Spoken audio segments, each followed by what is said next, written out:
Currently, the Philippine Air Force has around 13 units of Bell 412 combat utility helicopters, of which 8 units were completely purchased by the National Defense Department for the Air Service Branch of the Armed Forces of the Philippines in 2015. And this gets almost doubled by another 16 units in 2018 until the cancellation of the deal that made the S-70I Black Hawk deal for a similar number of combat utility helicopters fully possible. According to the reports that have circulated regarding this deal, the additional utility helicopter acquisition project calls for the acquisition of at least 8 units of Bell 412 combat utility helicopters for the Philippine Air Force, of which it aims to augment the 5 older Bell 412EP combat utility helicopters that were purchased in the mid-1990s, with the first unit purchased in 1994. On the other hand, Japan's Subaru Corporation has aggressively marketed its licensed copy of the Bell 412EP combat utility helicopter, or what they called the Bell 412EPX, A2 helicopter, with its first export market being the Central American country of Guatemala, as the country's own Air Force has purchased at least 2 brand new units from Japan, years after their last use of the combat utility helicopter type in 2001, when the 3 remaining units were sold. In this topic, let us discuss the usual takes for this platform, especially for knowing the helicopter designer Bell Textron, plus some brief detail about Subaru Corporation, as we have discussed deeply this in an article on A1J helicopters, the development history of the Bell 412 helicopters,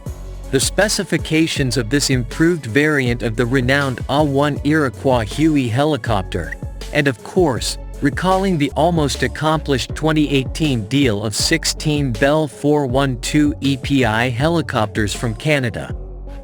The success of the Bell 412 EP combat utility helicopters in its present operations across multiple users, including the Philippine Air Force, is not possible without understanding the history of the company that produced these helicopters through time,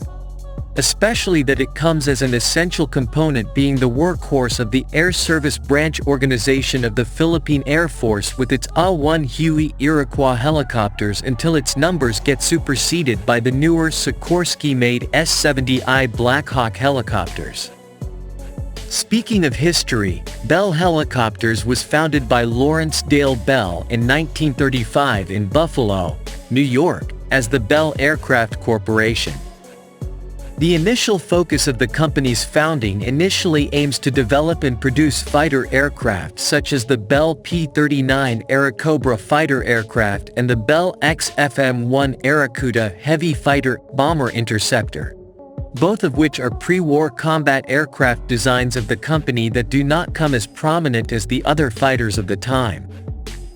Bell Aircraft Corporation's venture into helicopters started in the early 1940s when the company hired inventor Arthur Young in September 1941, after the latter presented his research on this technology before the company's founder, Lawrence Dale Bell himself. This gets followed by the development of an experimental prototype that is eventually called the Bell Model 30 Ship 1A Genevieve. The prototype proved the feasibility of producing helicopters that define the company's future, eventually. It is still present today as an entity, whereby it produces utility helicopters of both civilian and military types,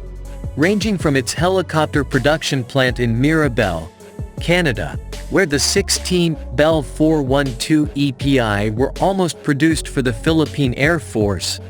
or through licensed copy production areas such as the Subaru Corporation in Japan, whose current aims are to provide international sales for its Bell 412 EPX, with its starting point being in Guatemala and hopefully to other countries like the Philippines. Understanding the development of the Bell 412 helicopter and the rationale behind the push for its inception is essential to know more, especially that it influences the overall capabilities of the Philippine Air Force and the entire armed forces of the Philippines regarding its airlifting capabilities, as it helps augment both the older AW-1 Huey Iroquois combat utility helicopters and the newer Sikorsky S-70I Black Hawk helicopters that both serve as rotary airlifting workhorses of the Air Service Branch.